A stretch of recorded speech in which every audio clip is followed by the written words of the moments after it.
The furniture already had colored stickers on it when I walked through the door.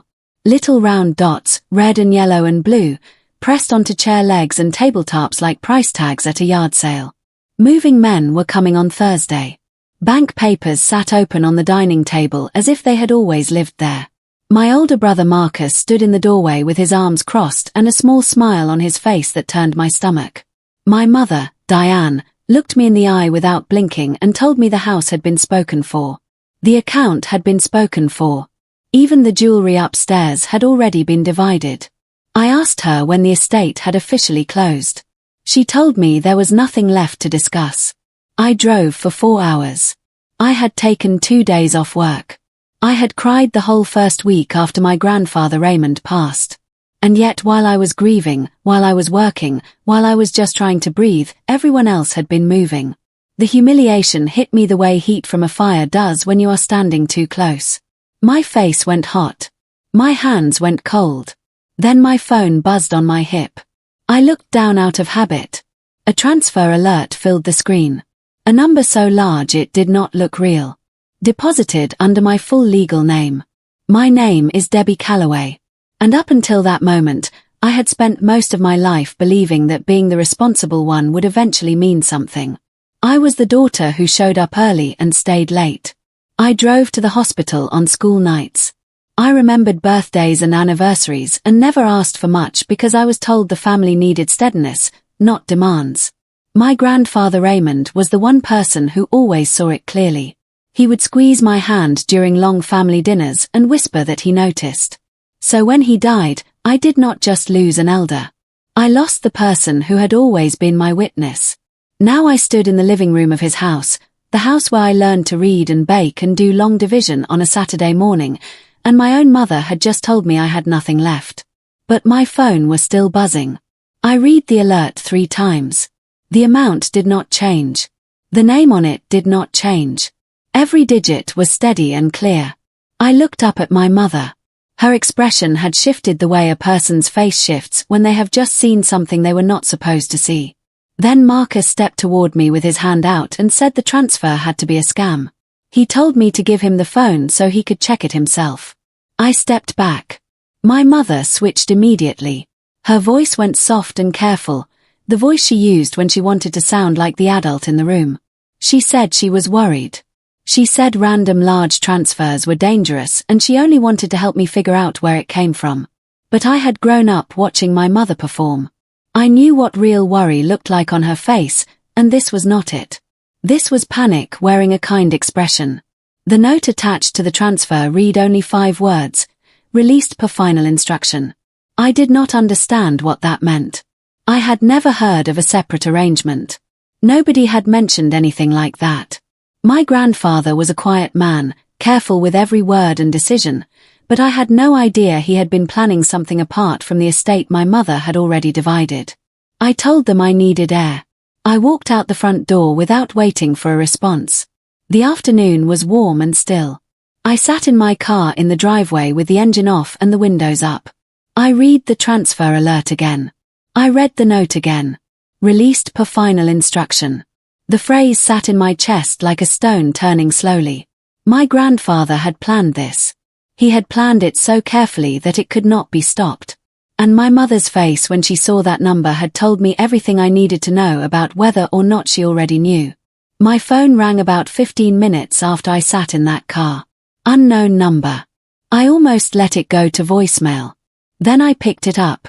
The voice on the other end was calm and older, measured in the way of someone who had learned that rushing never helped anything. He introduced himself as Bernard Quinn. He said he had been my grandfather's financial advisor for over 20 years. I knew that name. My mother had mentioned him exactly once, more than 2 years ago. She said he had retired and that the family no longer worked with him. She made it sound like something settled and boring, old business closed. But now Bernard Quinn was on the phone asking if I had seen the transfer. I said yes. He said, "Your grandfather made sure this reached the right person." I did not speak for a moment. The driveway blurred in front of me through the windshield. Bernard said my grandfather had made quiet changes to several arrangements in the months before he died. He had discovered irregular withdrawals. Documents moved without his signature. Things that did not add up. He had become worried that one part of the family was working to cut me out before his death made it permanent. So he built a delayed release tied to a specific legal trigger. That trigger had now occurred. Bernard said we needed to meet in person. Not by phone. Not by message. He said my family would likely try to reach him before I could understand the full picture. I asked him when. He said tomorrow morning, early. We met at a small breakfast diner about 30 minutes from town. Bernard arrived before me. He was a compact older man with reading glasses hanging on a chain around his neck and a brown leather folder on the table beside his coffee. He did not waste time with pleasantries. He told me that months before my grandfather died, Raymond had called him privately and said he was troubled. He had found documents he had not signed. Transfers he had not approved. Paper trails that all pointed in one direction. He believed someone inside the family had been quietly preparing to remove me from any inheritance before the estate process ever began. Raymond could not accuse anyone openly without solid proof. But he could act quietly. He restructured certain arrangements. He created a delayed release tied to a legal event only Bernard could confirm. He made sure my name was on documents that could not be altered without being noticed. Bernard slid a folder across the table. Inside were signed papers bearing my full legal name. Instructions dated 14 months ago. One of those documents was a declaration my mother had told me did not exist. I touched the paper carefully, like it might disappear if I pressed too hard. Bernard said there was still one document missing. It had vanished during the week of the funeral.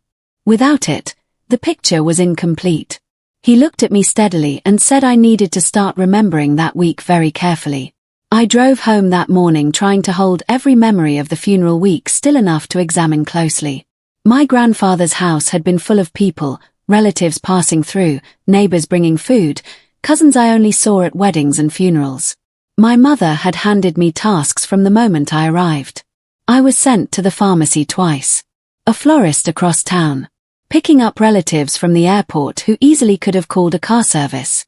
At the time I thought she was overwhelmed with grief and needed someone dependable to handle the overflow. I did not question it. I was glad to be useful. Now I replayed every errand differently. Each one pulled me away from the house at a specific time. I was gone for hours spread across that week. Long enough for conversations I was never part of. Long enough for papers to move. I remembered standing outside the study door on the third day and being told my mother was handling something private with Marcus and that I should go rest because I looked too emotional to be helpful. I had walked away feeling guilty about my own grief. I had apologized for having feelings at a funeral. It was not grief management. It was a strategy. I called my husband Paul from the car. I needed his voice. I needed him to be angry alongside me. He asked 2 questions. He asked how much the transfer was. Then he asked whether anyone else knew yet. The order of those questions sat wrong with me the entire drive home. That night I could not sleep. I kept returning to Paul's questions. Not okay. Not what happened. How much? Does anyone know? I opened our old text message threads around midnight, not looking for anything specific. I just needed something familiar to anchor me. I found it completely by accident. A message from my grandfather. Sent 11 weeks before he died. Sitting in a thread I had never opened because it had been muted at some point during the funeral week. I read it 3 times before I understood what I was looking at. The message said, "Come by this Saturday. Alone. I want to show you something before things get complicated." I never went that Saturday. I never knew he asked. Someone had muted that conversation thread before I could see it. I thought back to the funeral week, to all the times Paul had offered to help manage my phone when the messages were flooding in. He had handled my phone more than once. Helping me, he had said. I put the phone down on the nightstand. I looked at the ceiling for a long time. Then I got up, opened my laptop, and started writing down everything I remembered from the past 14 months. Dates. Conversations. Moments that felt strange at the time but were explained away so smoothly I let them pass. I wrote until 4 in the morning. The picture forming on the screen in front of me was worse than anything I had imagined when I sat down. I asked Paul directly the next morning. I showed him the archived message from my grandfather. I told him about the muted thread. I kept my voice level and waited for his response. He said he did not know what I was talking about. Then his expression shifted, just slightly, just enough. He admitted that after the funeral, my mother had called him. She was worried I would become difficult during the estate process. She wanted someone close to me to help keep things calm while everything was being sorted. She asked him to gently manage any communications that might upset me during that period. He said he only wanted peace in the house. I asked him what managing communications meant, exactly. He could not answer that cleanly. Then he admitted he had known there was a private account connected to my grandfather's instructions. He said my mother told him it was probably a small administrative matter, nothing significant. He said he never imagined they would cut me off completely. I sat there looking at the man I had built a life with and tried to hold myself very still. Then his phone screen lit up on the table between us. A message from my mother. I could see the first line before he turned it over. It said, "Did she tell you how much?" He had been reporting to her. While I was sitting in that car shaking, while I was meeting Bernard at a breakfast table trying to understand what my grandfather had protected me from, my husband had been sending my mother updates. I stood up and walked out of the kitchen without saying another word. I went to the county records office alone 2 days later. I needed facts written in ink on an official paper. Not conversations I could be talked out of later. The clerk was helpful without being curious. I asked for filings related to the property at my grandparents' address. She printed several pages and slid them under the window. I stood at a side counter and read carefully. The house was already being prepared for transfer under an expedited sale agreement. The timeline was aggressive. The paperwork had been filed before all heirs were formally notified. My mother had moved fast, trying to make the sale look finished before anyone could question it. But the worst part was buried deep in the supporting declarations. A single line stating that the undersigned heir had voluntarily declined further interest in the property. The signature below that line had my name on it. That was not my signature. I have signed my name thousands of times across thousands of documents. I know the exact weight of my own handwriting. The loop in the capital letter. The way my letters angle slightly left. The specific pressure I use at the end of each stroke. This version was close enough to fool someone who had never seen my real signature. It was wrong in every small way that mattered. Someone had forged my signature to erase my legal standing. I took photographs of every page. I asked for certified copies and paid without blinking. I folded everything into my bag and walked out onto the sidewalk. A young man in a pressed shirt approached me carefully and asked if I was the daughter they said was unstable. I drove home slowly after that, turning the young man's question over and over. My mother had not just moved money and papers. She had been telling a story. She had told people outside the family that I was emotionally unstable and too desperate to be trusted with any serious inheritance. That was why nobody questioned my absence from the estate discussions. That was why the buyer's team never contacted me directly. That was why Paul kept asking me to avoid conflict instead of asking me what was wrong. She had built a wall around the truth using my reputation as the building material. I sat in my car in the driveway for a long time. Then I opened my phone and sent my mother one message. I kept it clean and legal. I asked her to send me a formal copy of the estate accounting as required by law. She replied in 7 minutes. She told me not to embarrass myself chasing things that no longer belonged to me. She used the word sweetheart twice. She said she understood I was still grieving and that strong emotions could make ordinary decisions feel unfair. I read the message twice. Then Bernard called again. He told me the transfer I had already received was only the first release. My grandfather had structured things in stages. There was likely more coming. But first, he needed me to know about a lockbox. The lockbox was not listed in any of the papers my mother had filed with the estate. It required a backup identity question to open. Not a password written down anywhere. A question only I could answer. The question came from a memory only my grandfather and I had shared. When I was about 9 years old, he let me help him repair a broken clock in his small workshop behind the house. The kind with tiny gears you had to handle with tweezers. It took us most of a Saturday afternoon. When the clock finally worked again and began ticking steadily on the workbench, he gave it a funny name as a joke, the way he always did things he was proud of fixing. I remembered the name clearly the moment Bernard described the setup. I had not thought about it in years, but the moment I reached for it, it was right there, sitting in my memory exactly where my grandfather had placed it. I answered the question correctly. Inside the lockbox were handwritten notes in my grandfather's careful script. A list of serial numbers for specific items. And a sealed envelope addressed to me in his handwriting. I opened the letter standing at the counter. My hands were steadier than I expected them to be. The letter was not soft or sentimental. It was direct, the way my grandfather always was when something mattered. He said if I was reading it, then people I trusted had probably tried to outmaneuver me. He was sorry he could not warn me openly without making things worse before he died.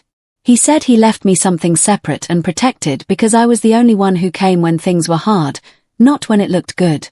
Then he named something my mother had told me was sold years ago. The item my grandfather named in the letter was an ownership interest in a small freight and logistics company he had started decades ago with a longtime business partner named Walter Cole. My mother had mentioned that company exactly once when I was a teenager. She said it had folded years ago because Raymond never had good business sense. She rolled her eyes when she said it, like the memory was mildly embarrassing. It had not folded. It had been growing quietly for over 2 decades, operating out of a cluster of warehouse facilities in the Midwest. 3 months before my grandfather died, that company sold a major division to a larger regional group. The proceeds were significant. My grandfather had structured his minority share so that a portion went directly to me through the same delayed release Bernard had been protecting all along. That was where the first transfer came from. Not from the main estate. Not from the house or the furniture or the jewelry my mother had divided up like items at a garage sale. From a separate, protected legal arrangement my grandfather had built specifically so it could not be touched without my direct consent. My mother knew about the company. Bernard confirmed it. She had deliberately excluded it from every single conversation about the estate because acknowledging it would prove I had a legal interest that could not be ignored or erased. All those years of family dinners where she sighed about how little Raymond left behind. She knew exactly what existed. Then Bernard told me someone had tried to redirect the payout before it ever reached my account. The name attached to the failed redirect request was connected to my husband Paul's email address. I did not call him immediately. I needed to be calm and certain before I sat across from him. I printed the documents Bernard forwarded. I spread them on the kitchen table and read every line twice. The redirect request was dated 3 weeks before the transfer cleared. It asked for the payout to be rerouted into a joint holding structure, citing estate management concerns as the reason. The attached authorization carried Paul's email as the submitting contact. There was also a scanned signature page. The attempt had failed because Bernard flagged it and the bank's internal review process required direct confirmation from me before any structural changes could be made to the disbursement. My grandfather had anticipated interference and built that requirement in specifically. He had seen this kind of thing coming long before any of us were ready to name it. The redirect failed. The money reached me anyway. But the attempt had been made and the paper trail was real and clear. I asked Paul to come into the kitchen that evening. I placed the printed documents on the table between us without speaking. He looked at them for a long time. Then he broke. He said my mother had approached him 6 weeks before the transfer cleared. She told him the money would be safer passing through a joint structure first because I was still too emotional after Raymond's death to manage a large sum responsibly. She said it was only temporary, just until things settled. He said he genuinely believed her. I looked at the man I had built a life with and understood something I could not come back from. He had decided to manage me too. Not cruelly. Not with obvious malice. But with the quiet certainty of someone who had decided my judgment was less reliable than my mother's. I told Paul to leave that night. He asked if we could work through it privately. He said he never intended Betrayal harm, only that he had made a bad decision under pressure from a very persuasive woman. I told him that pressure does not create who a person is. It only reveals who they already were. He said my mother had promised the arrangement would benefit everyone. He used the word everyone the way people use it when they have already quietly excluded the most important person in the room. I asked him what benefit looked like when I was the one being rerouted around. He did not answer. Then he said something that cut through everything else like cold water. He said my mother had always believed I would forgive eventually because I was too hungry for my family to walk away for long. She told him I had done it my whole life. That I always came back. That I always chose love over truth. He said it like a fact, like an explanation, like it made his choices reasonable. He left that night carrying 2 bags. Before the door closed, he mentioned that Marcus was in serious debt.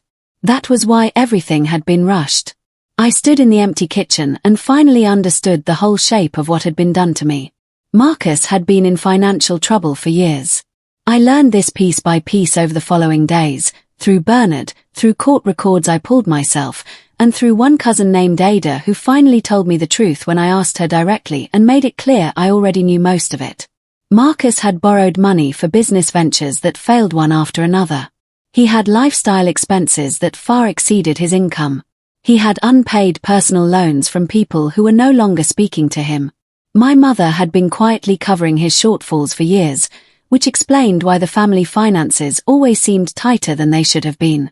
The estate was not divided unfairly because of an oversight. It was divided with intention. My share was the source of funds needed to rescue my brother from his debts. I was chosen as the one to sacrifice because my mother had decided long ago that I was the most capable of surviving without help. She meant it as a compliment. That was the cruelest part of the whole thing. She was so accustomed to treating my strength as a reason to overlook me that she had stopped asking whether I deserved the same protection she gave Marcus without a second thought. That evening my mother called. Her voice was softer than it had been in years. She said she could explain everything if we met face to face. She sounded unsettled for the first time since I could remember. I told her yes. I spent the rest of the night making copies of everything I had. I found a lawyer named Chloe Carr through the buyer's own attorney, who had been noticing too many inconsistencies in the estate disclosures to stay completely uninvolved. He handed me her card and told me exactly what kind of specialist I needed. Before I left his office, he said something that changed how I was moving through all of this. He told me I had been reacting emotionally while everyone else was coordinating strategically. He said I needed to stop telling anyone my next move before I made it. I had been so focused on wanting someone to recognize the injustice that I kept showing my hand before I had the cards to back it up. That stopped the day I walked into Chloe's office downtown. She was direct and thorough. She asked for everything I had and went through each document without dramatic reactions, which made me trust her more than any show of outrage could have. She told me what was strong, what was circumstantial, and what gaps still needed filling. That night a second transfer arrived in my account. Smaller than the first but absolutely real. Bernard sent me one message. Second stage cleared. The total was becoming a number my mother could no longer pretend was insignificant. The calls from extended family started within 48 hours of Chloe filing the first emergency notice.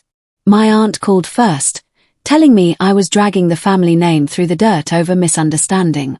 My brother's wife sent a long message calling me greedy. 2 cousins left voicemails asking me to consider my mother's health. I recognized the pattern immediately. When control fails, shame begins. We met at a quiet restaurant in the middle of the week. My mother arrived dressed carefully, like she was attending something important. She ordered tea before I sat down and arranged small items on the table the way she always did during difficult conversations, moving things to create the impression of calm and order. She told me she had done what she had to do. She said families survive by protecting their most vulnerable members. She said Marcus needed steadiness and I was always the strong one, always capable, always able to rebuild wherever I landed. She said it like she was giving me a gift. I let her finish. Then I placed the forged waiver on the table between us. She looked at it. She did not say it was a mistake or a misprint. She did not ask where I had found it. Then I placed the redirect request printout with Paul's name attached. She picked up her tea and set it down again without drinking. She said she had no choice. She said things were more complicated than I understood. Then she said the one sentence that confirmed everything Bernard had been slowly laying out for weeks. She said, "You were never supposed to see any of this so early." I stood to leave. She leaned forward and said that fighting this publicly would ruin my marriage, damage my image, and destroy what little family I had left. She said it quietly and steadily, the way someone says a thing when they still believe it is true. I picked up my bag and walked out of that restaurant without looking back. The investigator Chloe connected me with was a quiet, efficient woman named Petra Wells. She found the storage unit within 3 days. It was rented under a company name linked to my brother, a small unit at a facility about 30 minutes outside of town, paid 3 months in advance in cash. Petra photographed everything inside before I arrived. When I walked in, it took a moment to understand what I was looking at. Furniture pieces tagged for removal that never reached any donation center. Framed family photographs. Ledgers from my grandfather's workshop. Jewelry cases I recognized from the upstairs cabinet. Antique books that had sat on the shelves of that living room my entire childhood. My mother had not just chosen a side. She had physically removed pieces of my family's history and locked them in a rented room before the estate was legally settled. I stood very still in the middle of all of it. Petra continued photographing methodically around me. Then I noticed an envelope wedged under one of the ledgers. Inside were appraisal papers for several items. The last page stopped me completely. It was an appraisal for a small pendant. My mother had told me years ago it was costume jewelry, inexpensive and not worth keeping. My grandfather's handwritten inventory listed that pendant specifically, with my name written beside it. The appraisal value was far more than anyone ever admitted. But more than the money, the pendant had belonged to my grandmother Helen. She used to let me hold it while she did her hair on Sunday mornings when I was small. My mother had taken the pendant from the estate and given it to my brother's wife Tricia as a welcome into the family gift, presented like it was hers to give. Chloe sent a formal demand letter for its return. Tricia responded with a furious phone call, accusing me of trying to humiliate their household over a piece of jewelry. She said my grandmother would be ashamed of me. I did not respond. That same week I discovered Paul had moved a significant portion of our shared savings into a personal account. He had done it 10 days before the emergency filing went through. He expected fallout and had quietly protected himself first, the same way he had moved quietly throughout everything else. The last bit of emotional fog I was still carrying about my marriage cleared completely at that moment. I was not angry anymore. I was not hoping he would become someone different. I simply understood that the man I had married had shown me, in every quiet choice he made during the worst period of my life, exactly who he was. I contacted my own bank and began separating what belonged to me. When Paul came to collect some of his things, I did not yell. Anger requires hope that something can still change. He said he had made bad decisions under pressure from a persuasive woman.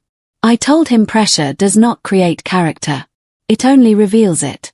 He asked if we could resolve things without his name appearing in any legal documents. He wanted privacy and decency and the chance to handle things quietly. I told him those were exactly the things he never protected me for. Then Paul finally said the honest thing. He said my mother told him I would eventually come around because I always had. She told him I valued family too much to hold the line for long. Those words hurt in a specific, precise way. Because they had been true once. For a long time I had absorbed more than I should have because I believed staying was the same as being loved. That was the lie I had finally stopped telling myself. Paul left carrying 2 bags that afternoon. He thought his last words had wounded me. They had actually finished something important. The next morning Chloe called with news. The court had granted temporary restrictions on the estate. My mother had been ordered to produce financial records she had been hoping to keep buried indefinitely. The records took 2 weeks to arrive. When they did, Chloe and I sat in her office with printed spreadsheets and highlighted pages and went through everything together. The pattern went back years. Small transfers with no corresponding receipts. Reimbursements labeled as caregiver expenses that matched no actual invoices. Estate-related payments logged before my grandfather's death that he had not approved. A recurring payment to a management company that Petra traced back to a shell account connected to my brother. My mother had not only planned to cut me out of the final inheritance. She had been quietly moving resources for a long time, presenting herself as the devoted caretaker while systematically redirecting everything she could reach. Chloe pointed to the last page of the financial records. It was a note from the bank's compliance department, dated shortly before my grandfather died. It confirmed that Raymond Calloway had personally issued standing instructions. Any attempt to interfere with my designated share should automatically trigger independent release protocols, bypassing estate management entirely. He had not just left me something. He had built a protected system around it. He had known resistance was coming. He had built around it anyway. I pressed my hand flat on the table and breathed slowly until I could speak again.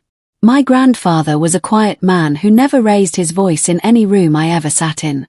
But he had spent his final months thinking ahead for me when I did not even know I needed protecting. I sat with that for a long time after Chloe gathered her papers. I thought about the Saturday he had asked me to come alone. The message I never saw. The clock we named together in the workshop when I was 9 years old. He had been leaving me a trail for years, placing small pieces of himself in my memory like tools I would eventually need. Every detail he built into that lockbox question, that letter, those standing bank instructions was a deliberate act of love that he could not speak out loud. The people around me had spent months trying to convince me I was invisible. My grandfather had spent years proving the opposite, quietly and carefully, and without anyone being able to stop him. My mother called a family gathering at my Aunt Gloria's house about a week after the court order landed. She framed it as a peace meeting. She arrived looking tired and composed, which was its own kind of performance. She spoke about sacrifice and love and the impossible weight of holding a family together when grief and debt were pressing in from every direction. Several relatives softened. I watched their faces and said nothing. Then she turned to me and said all of this pain could still stop if I agreed to quit humiliating my own mother over money. The room went quiet. I reached into my bag and placed 3 documents on Gloria's coffee table. The forged waiver. The storage unit inventory. The redirect request with Paul's name on it. I looked at my mother and said the sentence I had been carrying for years without knowing its exact shape until that moment. I said, "This was never about money for you. It was about deciding I mattered less." The room went very still. Then Bernard walked in. I had called him 2 days earlier and asked him to come. He carried the original instruction file in a sealed folder. He placed it on the table beside mine and sat down without a word. He opened the folder without drama. My mother's composure held for about 30 seconds. Then it did not.